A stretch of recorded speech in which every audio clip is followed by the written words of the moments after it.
to infinity and beyond.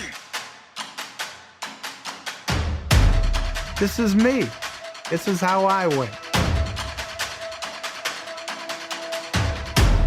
Were you rushing or were you dragging? Answer!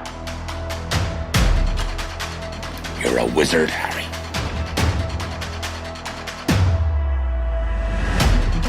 Say what again? Say what again? I dare you. No, I am your father.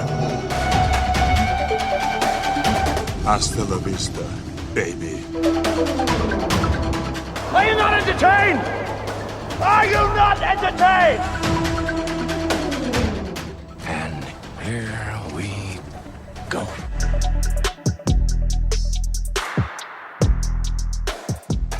Hello, everyone. Welcome back inside the film room. Zach Owens and Jake Lawler here. Hello. We've got another quarantine episode for you. We've got a review, a new movie on schedule today. We're talking about The Lovebirds, the latest crime, romantic comedy, adventure, a whole lot of genres going on there. That's on Netflix for you all to stream.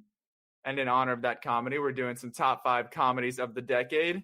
And we've got some pretty significant news to break down too. But first off, I just want to make sure you're okay, Jake. I know you lost some wisdom. I hope you'll be able to still analyze things well this week.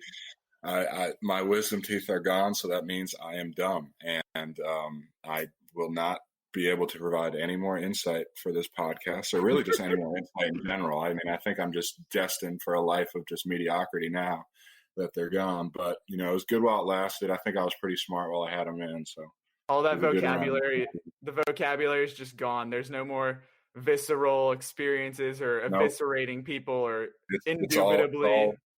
It's all monosyllabic, and I don't even know what that word means anymore. By God's grace, I pronounced it. So, well, I'm glad you're holding up all right. When I had mine out, that was December of my junior year, I think. But it was like I literally just sat in front of the chair, like sat in a big recliner in front of the TV and played Star Wars Battlefront for like 3 days straight, and then that's what got me through it. What a time to be alive. I mean, there's just no feeling, I'm sure you got some quality movie time in, though, while you were bedridden with your ice packs on. Oh, yeah. And we're going to talk about some quality movies coming up. Yeah. But first, let's talk a little books. What do you know about that? Okay, I know you've read it. Is this like the Nazi sympathizer book, or is it like... Okay. So I'm not done with it yet. I'm like 2/3. We're talking about the Ballad of Songbirds and Snakes, which is the Hunger Games prequel book that came out this past week. It's really good, but like you said, so the premise is that this is set it's a prequel, so it's set at the 10th Hunger Games. If you remember, Katniss's was the 74th, so we're way before that. But the protagonist is Coriolanus Snow, President Snow, the evil dictator leader from like the original trilogy. So that's where I'll have to wait and see how things finish up, but it's strange because it's like he's the protagonist, so of course you're like kind of supposed to like him, but also like, what? This is like an evil person, like you said, a Nazi sympathizer, a Hitler type dude. So it's like broken up into 3 parts of the book. So I just started the 3rd part, so I don't know if we'll see some transformation here of like how he became so evil. So I don't know, man. It's a page turner though. I don't know. Maybe it's just because I'm a 23-year-old, almost 24-year-old reading a young adult fiction book, but it's sometimes you just need that. Oh yeah. Her writing has always been tremendous. I mean, that's why she's had such a mainstay with the films, and that's why the world. I mean, that's why everyone coming back years after right. Like I read this years after the last book. Yeah, I read the books in 8th and 9th grade, and I'm like, I don't care how old I am now. I'm coming back to read this because it was so good. It's like if there was a new Harry Potter book. I mean, that's more universal than this, I guess. But just that we're outside of the target demographic, but we're still coming back. But I know that one of the things that when this was first announced, they announced that they'll be like doing a movie in like simultaneously with it, so that there's supposed to be a movie to accompany this book. I don't know if coronavirus has thrown that off, like whatever the schedule was, but we can't anticipate seeing this on the big screen at some point. So if you don't want to read the book, you'll at least maybe get to check that out. Speaking of additions to previously known, there you go. I'm telling you, the wisdom's coming back. Maybe they're still in there. There is now a Snowpiercer TV show. I honestly did not know that this existed. Right. This is you're gonna have to break it down. Yeah, it might be worth a watch. I'm trying to figure it out still. So it just premiered last Sunday on TNT. Of course, I was still watching The Last Dance. We had to watch that finale. So I watched it the next couple days. But so there's only been one episode so far. But again, a prequel. This is set, Snowpiercer is like 17 years after they've been on the train. So this is like maybe the 7th or somewhere around 7 or 10. But it's got Daveed Diggs as the main character.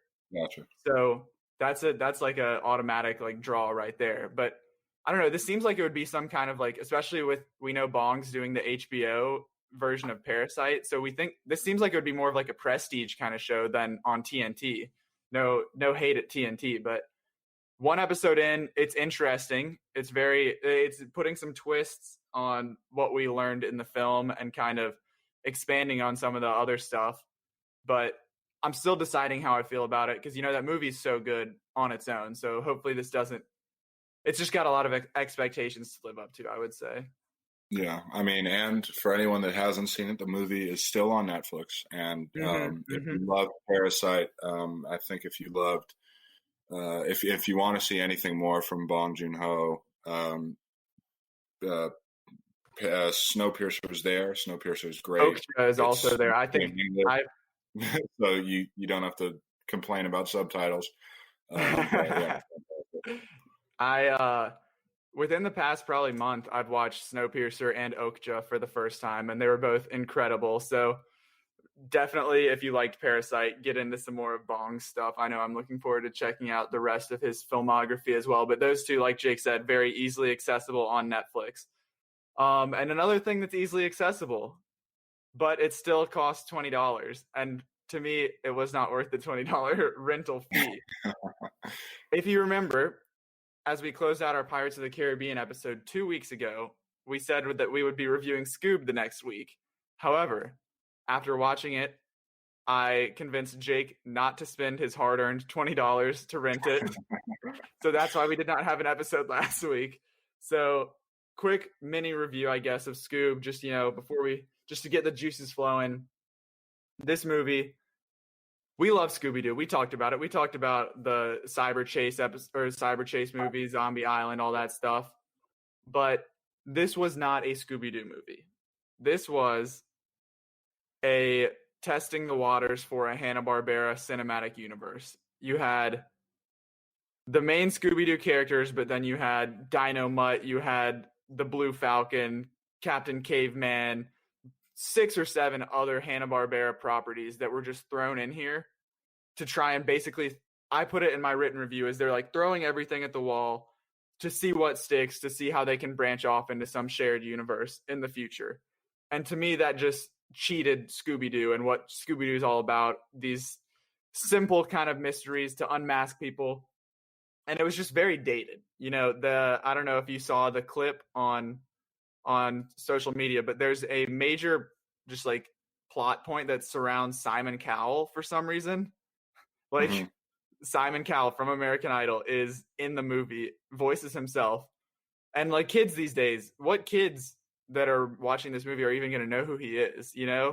He's not really culturally relevant like he once was. And then there's just different jokes like that they dab in the movie. They sing, Scooby and Shaggy sing Shallow from A Star Is Born. Like all of these things are just 2 or 3 years, if not more, like out of date. And it just doesn't seem in touch with 2020. Yeah, so that's why we did not review it. Well, you heard it from Zach.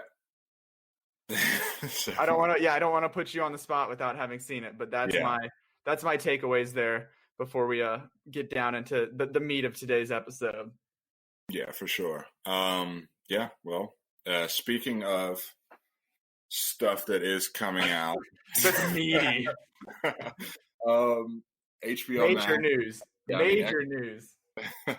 HBO Max has been like it's been one of like the cultural kind of conversations for the past few weeks, and it kind of culminated with the release and the reveal of the previously highly rumored Snyder Cut, which is Zack Snyder's cut, his edition, his interpretation of the Justice League before he left due to a tragedy in the family. It has been kind of rumored and talked about for years, really since Justice League came out, that somewhere circulating there was a Snyder Cut, and there was the numerous millions of hashtags and users tweeting "Release the Snyder Cut," and I guess it finally reached a head. Right. Like, I personally have kind of steered clear of this just because the community, like, there's some good people in this community, of course. There's some people that are just kind of like Jake and I have addressed, like, similar to The Last Jedi, like the toxic kind of fanboy culture, you know, where it's like, oh, we didn't get our way, this can't be right, we have to fix it. But I guess that was true, that there was a cut out there that will hopefully give them the closure that they need, even if there isn't going to be, as you know, Justice League was part one of a 2-part movie, so they're likely not going to get that second part still. But hopefully this can kind of show them the vision that they were hoping for. Yeah, and I was reading a little bit, I was reading up on it, and I guess that he had cut together part of, or at least like a majority of his version in like before coronavirus happened. And he had shown it was like, and he showed it in black and white, like it was a black and white cut. And there was like a bunch of high level, like Warner media executives and DC executives just kind of came to his house in Pasadena, and he showed them the cut, and they loved it. And I guess they'd been trying to figure it out, and they're still deciding whether it'd be like a 4-hour film or a 6-part television style miniseries. I personally would prefer the latter. I think that there'd be a lot of cool things that you could explore, especially with, like, you know, he's apparently Cyborg's going to have a much bigger role. Darkseid is going to be in there, who wasn't in the original version of Justice League. So I think that a 6-part TV style miniseries would be a really kind of cool and interesting way about how to bring the Snyder Cut to life. And it's going to be, the reason it's waiting until 2021 is because they're pumping millions of dollars back into this to finish up these digital effects, to finish up to revoice some lines, like to basically take the Snyder Cut and make it into like a real movie, you know, instead of just kind of the piecework that he'd put together from what he had. So, I mean, some of the Gal Gadot, Ben Affleck, like these people, Aquaman, Jason Momoa, they're all supposedly going to be coming back to do, not to reshoot things, but just to kind of like fill in the gaps, I guess. And then another final thing before we move on from this, but just a quote from Snyder was that he said, "It will be an entirely new thing, and especially talking to those who have seen the released movie, a new experience apart from that movie. You probably saw 1/4 of what I did," which is, if you're one of those diehard fans that's been begging for this, that's just got to be mind-blowing to know that you're getting 3/4 of a whole new movie. Yeah, I mean, you know, I think a positive takeaway is that, like, you know, someone that had a tragic kind of incident happen in their family and was, you know, forced by some reasons to just kind of exit production, is finally getting maybe a chance to kind of put, you know, his creative vision on what, you know, everyone had kind of signed up for. So that's going to be interesting. Right. Like, whether you're for the community or not, like, we can all agree that what went down was they did him kind of dirty with him stepping away and then them just kind of like flipping everything on its head from what his original plan was. So glad to see, as a director, him get that opportunity back. Also, HBO Max, we just talked about it, but it is launching this Wednesday, May 27th. It's going to cost about $15 a month, $14.99 a month. And honestly, reading up on it, looking at the lineup, looking at the content, terms of what's slated and what's on the streaming platform, it is just unbelievable. Like what they've gotten on HBO Max. This is like, you think Netflix has a lot, you think Amazon has a lot. Like, this is, I keep telling myself that as these new streaming services come out, I have to put a limit on what I'm going to sign up for. But then, it keeps getting better and better. There's 10,000 hours of content, including every original series, movie, and documentary HBO has ever released, plus basically the entire Warner Brothers catalog of movies. You're getting new original stuff that they're making, as well as just tons and tons of movies. So there's a deal with the Criterion Collection as well. So a bunch of instant classics are going to be on there. So, it's just, if you need like a new library of movies to choose from, especially in lockdown here, then I think this is an easy spin for you. Yeah, HBO has always been one of like the premier, like you said, prestige elements in terms of making television. And HBO TV shows are amazing, and HBO documentaries are amazing. HBO limited series are amazing. And, the fact that they're also partnering with the Criterion Collection, as well as getting a whole bunch of new movies and TV shows on there, is just going to be really cool to see. Yeah, this might be something that, if you're wondering, I don't know how, I guess my family account, we have like, as part of my parents' cable subscription, we have HBO included. So that's like what I've always used for HBO Go. So I don't know, I guess if you pull the trigger on HBO Max, you can cancel that monthly cable fee. So it sounds like a pretty good deal, I guess, at $14.99 for the amount of stuff that you're getting. Yeah, no, absolutely. It's definitely something to keep your eye out for. Another thing, keep your eye out for. Tenet. Tenet dropped a new trailer. Christopher Nolan dropped a new trailer. on Fortnite. I watched the trailer on Johnny's live stream. Periscope. I would just not log on. But after kind of numerous rumors and kind of guessing about whether or not Tenet would still be released July 17th, it is. They put it back on the website that it'll be released July 17th. They put it back on the Twitter profile. I imagine. I believe that it will be coming out. I'm still not sold though. I feel like they're covering all their bases here, because like for a time that said coming to theaters, the trailer ended with coming to theaters, so that's reinforcing that it's not going video on demand by any means. But then like some of the promotional material says July 17th still, so I feel like they're kind of playing both, still waiting to see if it'll actually come out July 17th. Yeah, that's what I was thinking, because after the trailer, it said it did the coming to theaters, and I'm like, oh, they're going to delay it. And then like the day after, they put everything back. Like they had taken off July 17th, and they just put it back up on everything. So it's weird. It's weird marketing, but it looks brilliant. What are your thoughts on the movie? But besides just the release date, it looks like, I think it looks like his most ambitious project ever. And I think that Nolan has developed a brand, which is like readily apparent in the trailer, because they show, the Dark Knight trilogy, they show Interstellar, and they show Inception.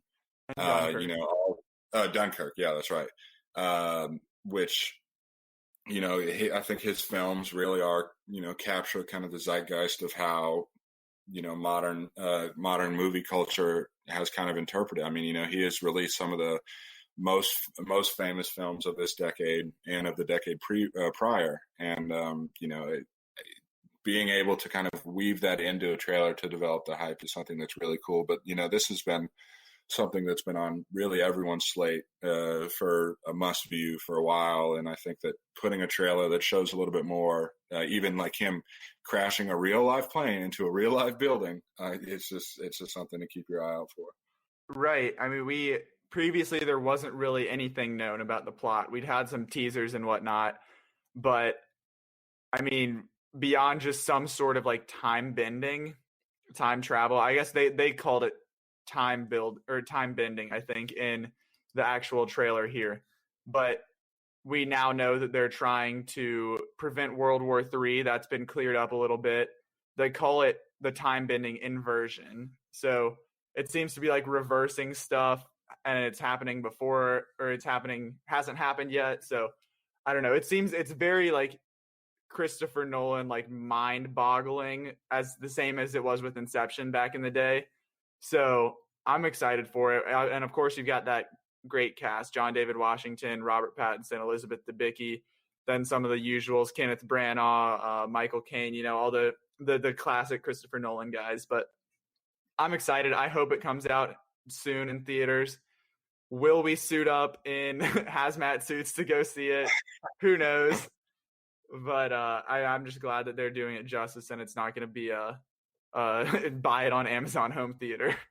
Yeah, but there's another highly touted film that will be coming to your home screen, To Five Bloods, which it was previously going. To Five Bloods released the trailer for Spike Lee's new movie.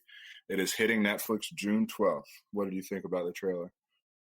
Well, first off, yeah, like I think you mentioned it, but just this was always coming to Netflix. So this is not a result of coronavirus. Yeah. Spike Lee is not settling. This was in the plans. And so I think that really says a lot more about Netflix, as we've seen with whether it's a Martin Scorsese movie coming with The Irishman, or whether it's Alfonso Cuarón, or we get David Fincher later this year. Like these prestige guys are coming to Netflix, and it's really making a power move for them. But about the trailer, I really like this. I think it's obviously it's set in two timelines. It's got your Vietnam War timeline with all the young soldiers, and then you've got the modern day timeline as they return to Vietnam. I think this looks really good. I think it's visually very pleasing. It's like got this old kind of cinematic look to it, but I'm excited for it. I mean, you've got reliant on Marvin Gaye's What's Going On album. So, and that's very prevalent in the trailer itself. So, I mean, I'm excited for it. And this, again, it's 2.5 hours. What else are you going to do during quarantine? So June 12th, you know where I'll be. Yeah. I mean, I would watch anything that Spike Lee makes, just because of how great his work is, and, how and he finally got his Oscar with BlacKkKlansman, which is great. And, hopefully if they do keep the Oscars, I know that there is like a rumor proposal to maybe move it, that this will get kind of the justice that it deserves, and he will get the justice it deserves. I mean, it looks great, and it is definitely something that I'm excited for as well. Yeah. Final piece of news here. Jurassic World. We've had a love-hate relationship with this franchise, but Jurassic World Dominion, the third installment, will not be the end of the new franchise. So that had previously kind of been the rumor. Of course, the first trilogy is a trilogy. So then they thought that this would be a trilogy again as the revitalized version. Instead, it will be, quote, the start of a new era. So in an interview with Collider, one of the producers, Frank Marshall, said that the dinosaurs are now on the mainland amongst us, and they will be for quite some time, I hope. So there could be new future stories set in this new normal world where the humans share the globe alongside dinosaurs. So it seems like they're almost thinking about going a Planet of the Apes kind of route here. Yeah, I mean, I was just about to say that with the last kind of part of the quote. I will say, though, that it seems easier to live alongside apes than dinosaurs. Yeah, I mean, I feel like I would much rather live next to Caesar than the Indominus Rex, but I guess each of. But yeah, I mean, we'll see.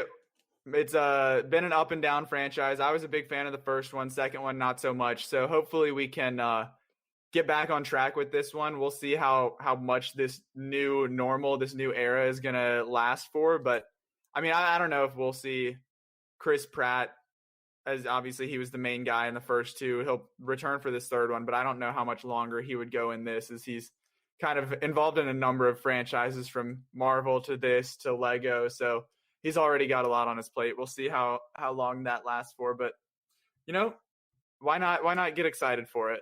Absolutely. It's a movie. It's coming out, so be aware. That's it. That wraps up our news for this week. Now we have a special review of The Lovebirds on Netflix. I love you.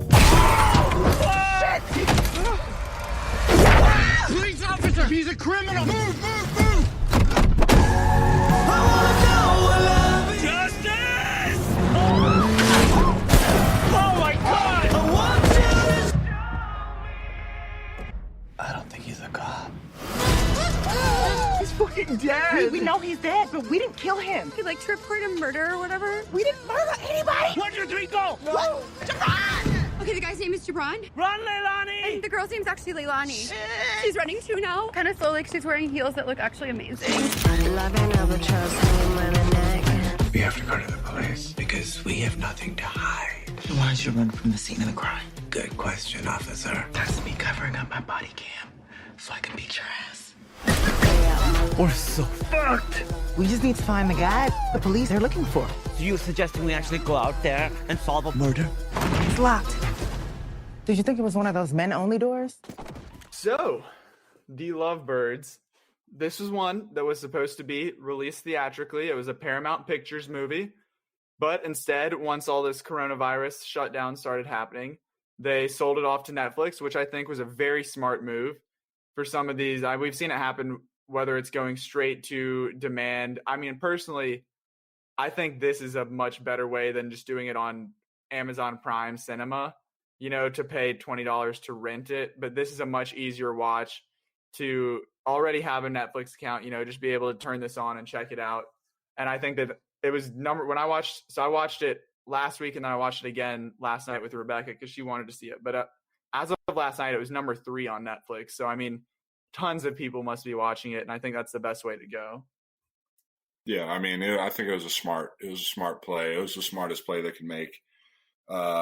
And, I think Issa Rae and, Kumail Nanjiani, I think we're both really huge fans of them. They definitely have, they bring a lot of star power, which, in turn kind of brings the views on Netflix. And I really liked it. What do you think, Zach? I liked it a lot as well. I mean, I really enjoyed it. I gave it 4 out of 5 stars, which seems high, I guess, compared to some of the other stuff, just from looking at it on Letterboxd from some of our friends and the other people that have watched it haven't been as high on it, but I really enjoyed it. I mean, I thought that maybe it's just the fact that during this stretch, I've watched quite a few like Netflix original movies as they've come out, and then to see this come up and have it feel more like a real movie, not to say that Netflix movies aren't, but that it's like a theatrical release and not just like a Netflix original. That was like a refreshing change, I guess, for me. So I really enjoyed it. I thought it was hysterical. Like we were talking about when I was talking about SCOOB earlier, that it didn't really have like its finger on comedy in 2020 using dated references, but I felt like this really did. It was very like, it had the 2020, 2019, whatever you want to call it, that vibe down perfectly of kind of like the hipster, the wokeness, that humor, channeling current events, had a Hobbs and Shaw reference in there, So I really liked it. What did you think? Yeah, I mean, it was very fun. They're great. I think that their chemistry together on screen is just like magnetic. And they are both extremely talented actors of their own, and just putting them together and having them kind of bounce off of each other so well was really cool to see. Yeah, I mean, it was super funny. It was very of the time, like you said.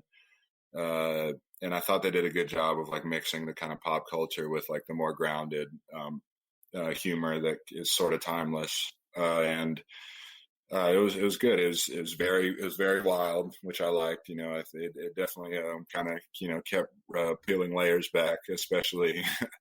Right, it had a ton of genres. Yeah, but yeah, I mean, it was solid.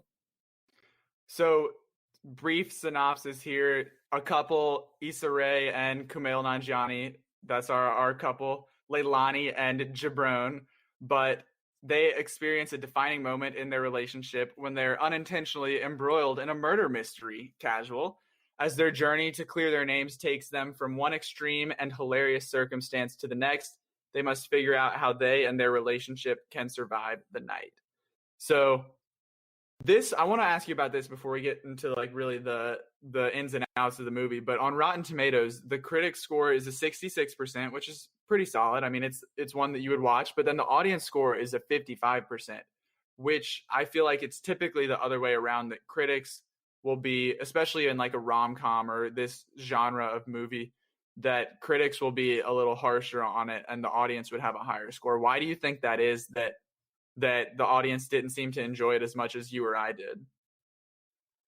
Yeah, I mean, I think it's just kind of also like just looking at, people that we know or people that, we see that, review things that they weren't really as high on it, or it seems like a pretty kind of divisive film for some strange reason. I mean, I don't necessarily know why it's so kind of one way or the other. I mean, but comedy is just so subjective. It's one of those genres, it's mediums where it's just so difficult to kind of like put your finger on it as you put, and sometimes, the comedy works for people and sometimes it doesn't. And I think that within, a world of filmmaking, a world of like, an expressive cultural entertainment medium, I think that comedy is, far and above like the most subjective in terms of what works. And, this is just like an example of it not working for some people. Right. I mean, I think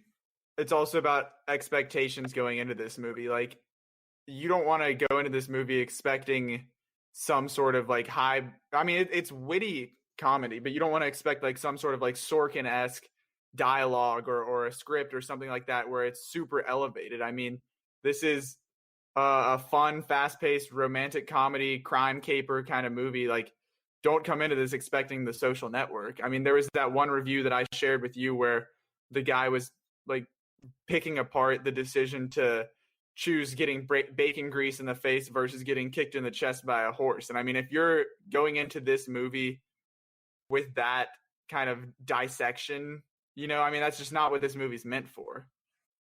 Yeah, I mean, not everything has to be like high art, and not everything has to be like put in the Louvre or put in the Criterion Collection. I mean, as much as I love the great films of all time, I still love great films like National Treasure and Transformers, and I right. Which those really are the great films of all time.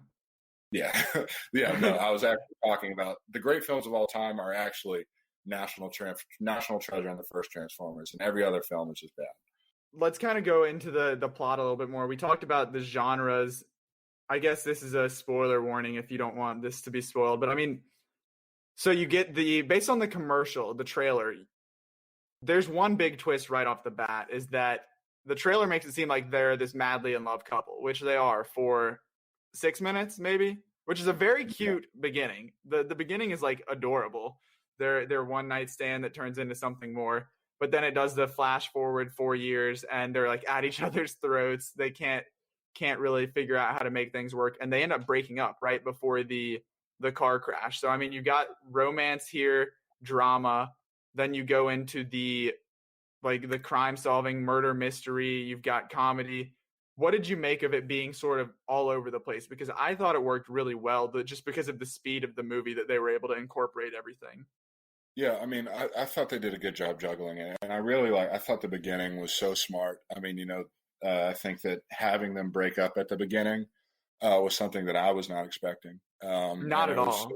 Yeah, it was something that was like fresh and original, and to have them sort of like piecemeal their way back together through like, their experiences of, trying to solve a murder, or like trying to figure out the killer, or like going to a secret cult sex party, or like, just going through like all these different things, and like having those quick beats where they can kind of like figure out if they can make it on The Amazing Race. I think that was like hysterical.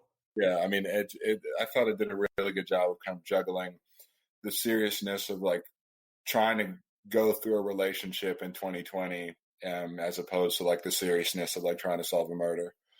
I did think they balanced the tones very well of like, I mean, you think murder mystery, that could get pretty heavy, but they did a nice job. It was similar to Game Night, which is a movie I know that we both love, of like that balance of very funny, but at the same time, like high stakes, So what did you think of the chase? I mean, the beginning part, I guess, where we see that car crash, the murder mystery, because I thought that's in every trailer that we've seen of this movie. But it was still absolutely hilarious. Like, I was cackling during it, where they chase him down. There's the commentary from Leilani and Gibran in the back seat where he's going suspect headed eastbound down. Like, I was cracking up. I think they did a nice job of like, sure, that was in the trailer, but whether it was just not giving everything away or editing stuff. I mean, there was different points where in the trailer she says one thing, but in the movie it's something else. They did a nice job of like keeping stuff fresh.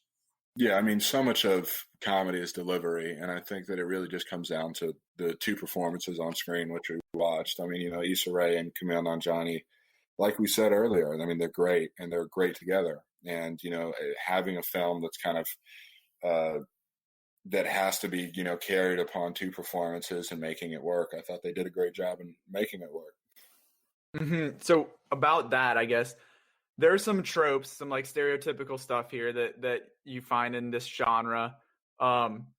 First off, being just you see it a lot in horror movies of the characters making the worst possible decisions. Like in a horror movie, I think there was a commercial that used to play at theaters where it's like, oh, let's go hide behind the wall of axes as the murderer's chasing you down. But I mean, with this, like, obviously the smart thing to do that most people would do would be call the police after this happens. And of course they have it like worked up in their head that they can't do that.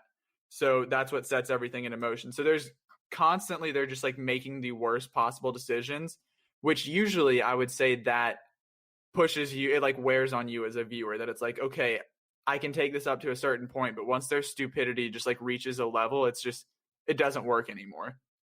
But for me, I didn't find myself thinking that in this, because whether it was just the fact that they're so charming together, that they work so well, or that like the humor worked well. And I mean, they did have like somewhat of a point with like there was a slight bit of reasoning behind that of like, oh, we're two people of color, we're not going to call the police because they'll like, there was in 2020 there is that fear, you know. So it was enough to justify it and make me not be so upset with it, make it not be like the main focus for me.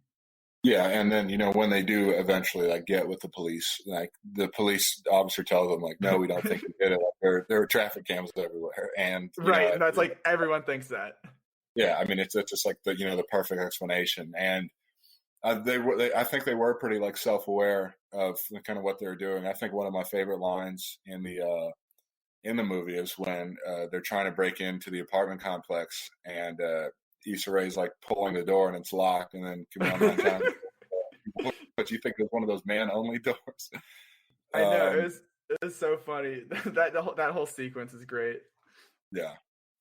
Another thing though that like another trope, I guess, is that it was fairly stereotypical in the way that, okay, it's this couple, they're on the rocks, but through this adversity that they have to overcome, they will fall back in love, which they didn't really divert from that in any way. It was still, that was pretty straightforward, which, I mean, you've seen that in other movies before. It's nothing new, but I mean, again, I think it's just the way that the sum of the parts of this movie kind of helped me overlook anything that was more like straightforward, more that we've seen before.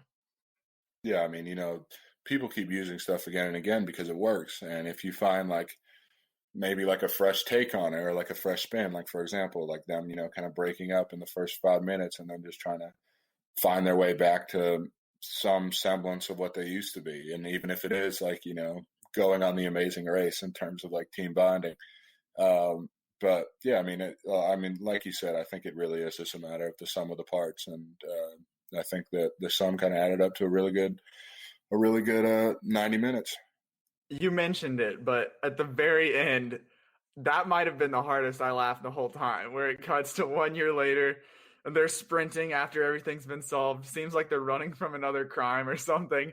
And then Phil Keegan's voice cuts in and he's like, Leilani and Gibran are on the final leg of the Amazing Race. And I lost it when they did that. That was hysterical. That was great. Yeah, I mean, that was. I mean, it had a really good ending and had a really good beginning, and you know, I think that those are like sticking the landing on a comedy. I think is very difficult. I mean, it's just that's such a, and I think they did a really good job of that.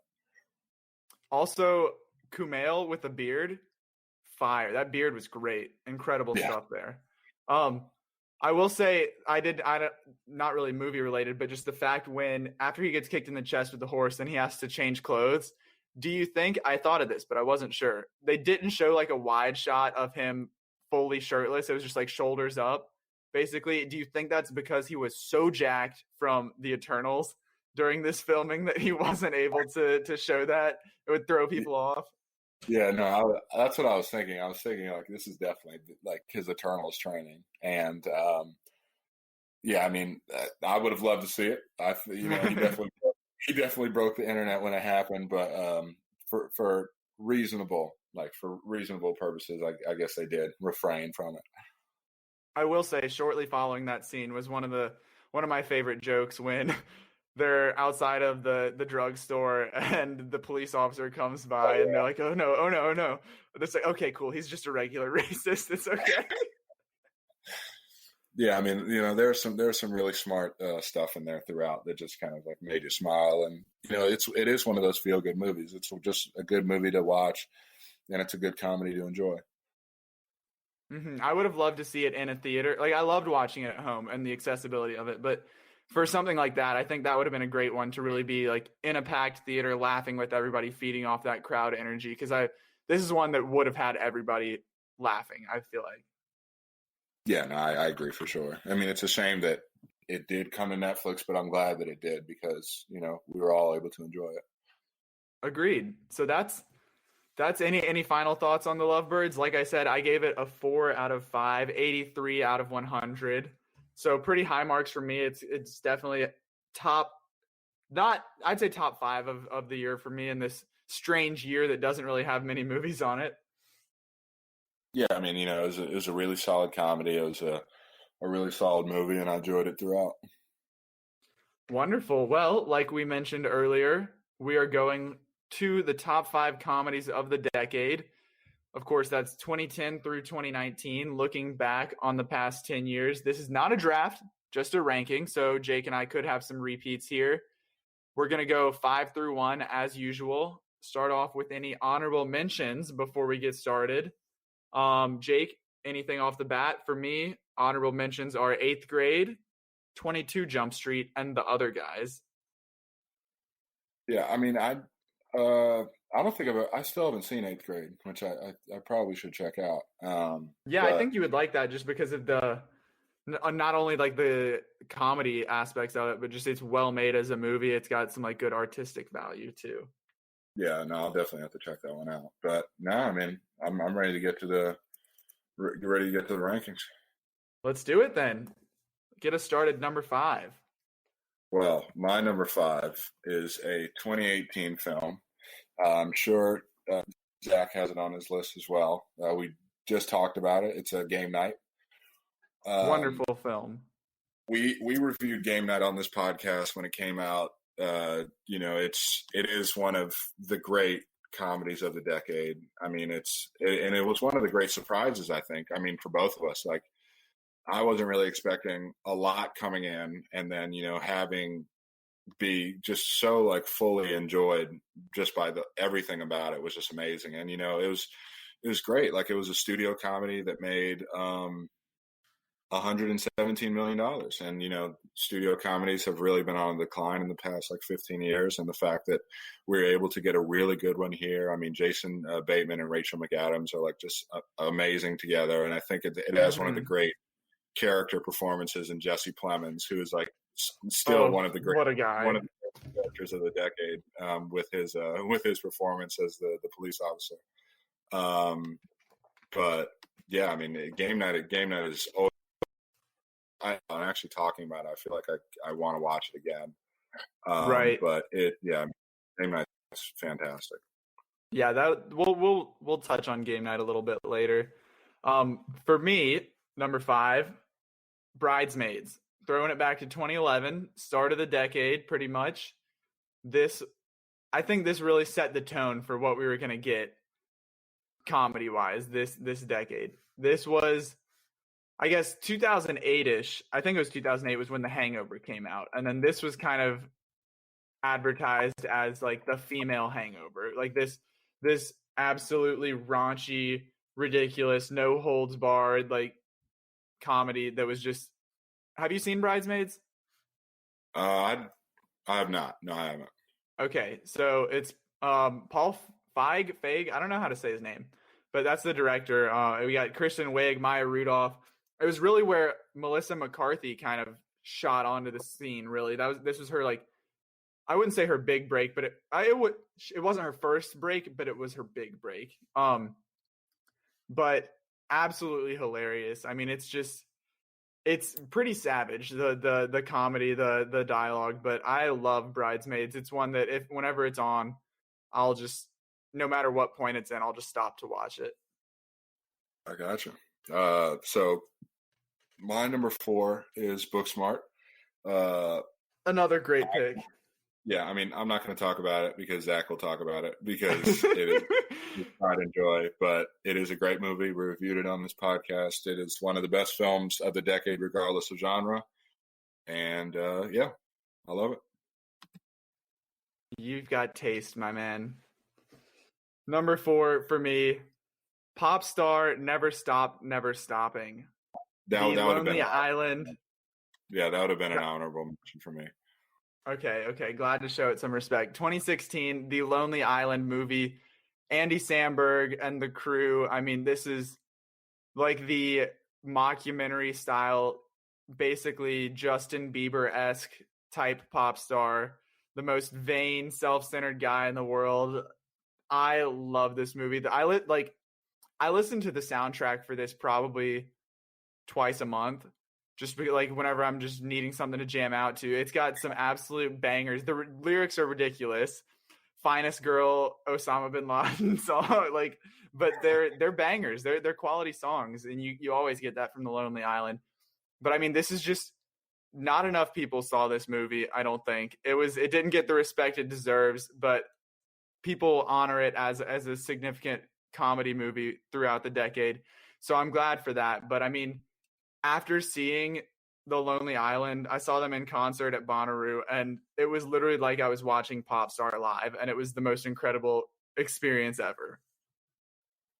Hey, no, Popstar is great. I mean, I think I did see it in theaters, actually, now I think about it, but it is. I did too. I haven't seen it in a long time. I don't think I've seen it since 2016. I know I'd watched it again after theaters, but it's definitely one that I'll have to come back to because, it is one of the great ones. My number 3 is What We Do in the Shadows. Have you seen this one? I have not. This is original Taika, right? Before he blew up. Yeah. So he actually made another movie before this called Hunt for the Wilder People, which has Sam Neill in it and Julian Dennis. Hunt for the Wilder People came out 2 years after this. But so yeah, this is one of his original films. But it's written and directed by Jermaine Clement and Taika Waititi. If you've seen the FX show Legion, Jermaine Clement is on it. But it's hilarious. I mean, it is probably one of the funniest movies I've ever seen in my life. I mean, just an example, and it's a very kind of like under the radar film as well. So basically it's like a mockumentary style film where kind of a news crew goes in to interview a bunch of vampires that live together in an apartment in New Zealand. And it's just kind of like how they've been living as vampires, like in New Zealand, and like what they do for like fun, what they do like just in terms of their daily life. But it's a phenomenal film.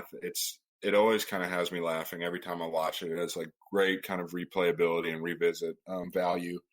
And I think the first 20 minutes of it are probably like some of the funniest scenes that I've ever seen in my entire life.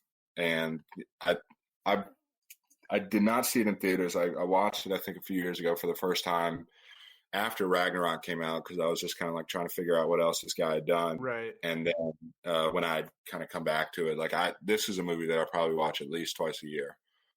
I'll need to check that out. I mean, I've seen that as I was browsing to figure out what my top 5 would be. I mean, I looked at a couple lists, and that was one of the ones that was up there. And after Ragnarok, after being a fan of Jojo Rabbit, this is something that, I mean, obviously I'm a Taika fan, so I would like to get into some of his older stuff and see more. So I'll have to check that one out. I feel like we always get. It's under 90 minutes too, so it's a really quick watch. That's even better. I love a long movie, but there's nothing better than a quick 90. Yeah, absolutely. Number 3 for myself, let's break this down together, Jake, since it's coming in at number 2 for you. Gotcha. But this is The Nice Guys, 2016, one of the best buddy cop comedies of all time. And Absolutely. it's not like your stereotypical like kind of like ride along or like a Central Intelligence, like anything with Kevin Hart. Basically, he's in a lot of buddy cop comedy. This is like we've got Russell Crowe and Ryan Gosling in this. What decade? Or what decade is this in? The 70s. 1977. Okay, so it's wow. This movie is great. Shane Black. Is that the director? Mm-hmm. But I mean, what a duo. This movie, it's like the perfect blend of like artsiness with just like flat out comedy, I would say. Is that a good synopsis? Not synopsis, but a good way to describe it. Yeah, I mean, The Nice Guys, I think it's brilliant. I mean, Shane Black, I love basically like everything he's done. He made a movie a few years before this called Kiss Kiss Bang Bang with Robert Downey Jr. and Val Kilmer, which is like as funny, if not funnier than this one is. But he's just, he's got like the finger on my laugh button for sure. I mean, just in terms of like the scenes that he makes, and Russell Crowe and Ryan Gosling are just like phenomenal in this together.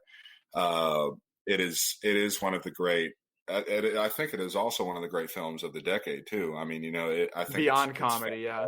I mean, just beyond comedy. It is constantly hilarious. And it's such a tight mystery too. I mean, like, in terms of like, seeping through the laughs and like trying to figure out like what's actually happening with the murder mystery. I mean, it's really tight and it's really sharp. I totally agree with that. And I mean, Ryan Gosling has been in a lot of really good movies, but this might be peak Gosling, like peak Goss God right here, because it's like, oh my God, he's so funny in it, but he's also like top shape actor as well. It's just like a perfect blend for him. He's really just at the top of his game. Yeah. I mean, he has, I think that the people that are funniest are like able to like deliver lines with being like as serious as possible. And he just does a tremendous job of that throughout. In this one. And the only bad thing about this movie is that it didn't make enough money, so there can't be more. I mean, right. Please give me. I saw this. I watched this. It was on the other day, and I watched it, and I was just desperate to have a sequel to it right when it finished. Yeah, I mean, it is one of those ones where like you wish that there were more, because it's a world that you kind of love revisiting, and it's characters that you love watching. But it's similar vibes to like Once Upon a Time in Hollywood almost. Like this absolutely. I saw a tweet or something that was saying that Quentin Tarantino saw this movie and then was like, okay, that's what I want next for mine. Like that's what I want for Once Upon a Time in Hollywood. But it worked out really well. Tell me that you don't. This is the biggest compliment that I can ever give Jared Worley. But him and Ryan Gosling's character in this movie. Tell me there's not some similarities there. Oh yeah, I mean, I think that Whirly Bird is definitely very much Ryan Gosling in this movie. But it's just a great movie all around. So that's your number 2, my number 3. So back to me for 2 now. One we touched on earlier, Game Night. Again, like you pretty much covered everything, but it's another one of those ones that no matter what point it's at, if it's on TV, I'm gonna sit down and watch the rest of it. Maybe even start it back from the beginning. But I mean, this movie, it's the perfect blend of similar to Nice Guys. It's like a true mystery that you're really trying to figure out, but then it's just laugh out loud funny the entire time. And it's got a bunch of twists in it too. Like the ultimate reveal that, I guess not the ultimate reveal, but the late reveal that Gary, the police officer, was just setting everything up. And then there's another reveal that it was actually being set, the setup was being set up. And then I just love Jesse Plemons so much. And Bastian, the dog. Yeah. It's just like you said, one of the great character performances of the decade. And it's and also one of the great credit sequences. Like, forget Marvel and their post-credits scenes. All I need is the bottom of Officer Gary's basement as it shows his mystery setup trying to figure out if Frito-Lay actually does 3-for-1 for Tostitos scoops, or like whether he has fake blood capsules or footage of him sliding across the hood of his car. It's wonderful. Yeah, I mean, honestly, I think I'm probably just gonna watch it after we get off here because do it. I mean, it's so good.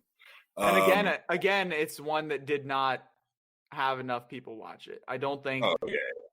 It made a good deal. It made a good deal of money, but I don't think enough people appreciated it for what it was, for sure. Right. Exactly.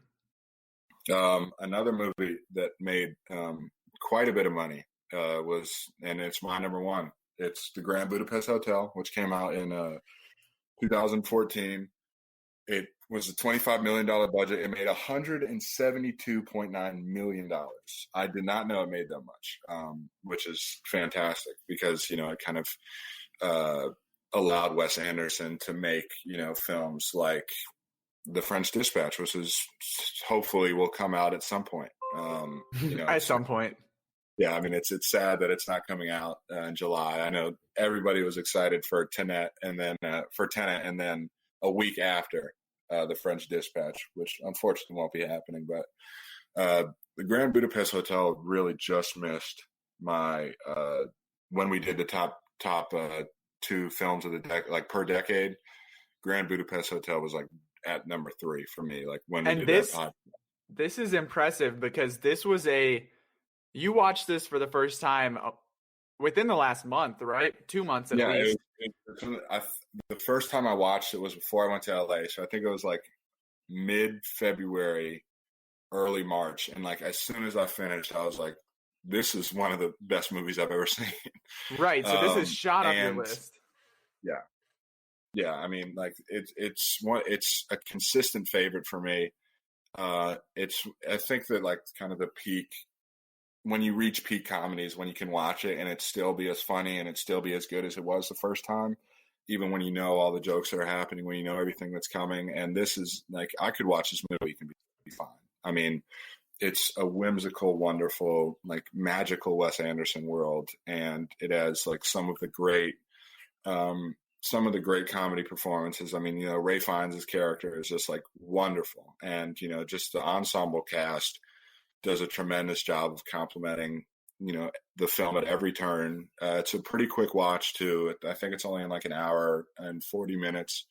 But it's like, I think that when you think about Wes Anderson, this is like the number one film that comes to mind because I do think it's his magnum opus. And like, just in a word, it's just lovely and it's wonderful. And when comedy is at its best, it makes you feel good. And there are a few films that make me feel better than Grand Budapest Hotel.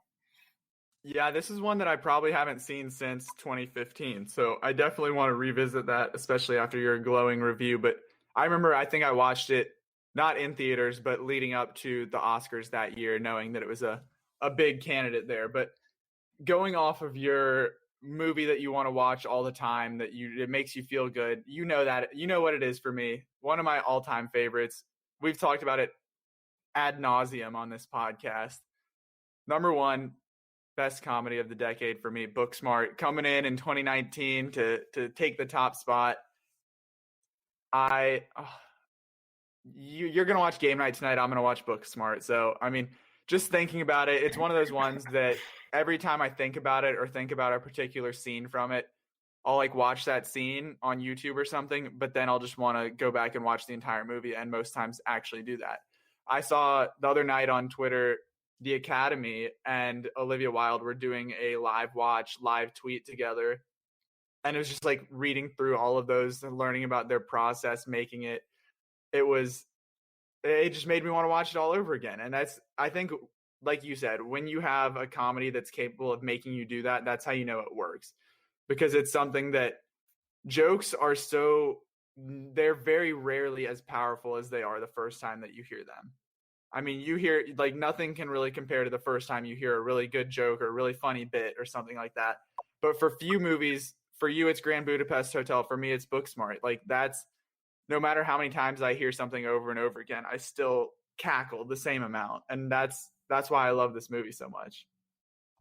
Yeah, and I think when we're talking about like great pieces of art and great pieces of comedy, I mean, Booksmart is always like one of the forefront of the conversation for me. I mean, it's like it is such an expert and such like a measured directorial debut from Olivia Wilde, because like she's doing some really kind of very difficult and very technically like proficient things, not only with the camera, but in terms of like, you know, the color grading, in terms of like, you know, the script, in terms of, you know, getting what you need out of performances from different characters, you know, lighting, sound design, everything.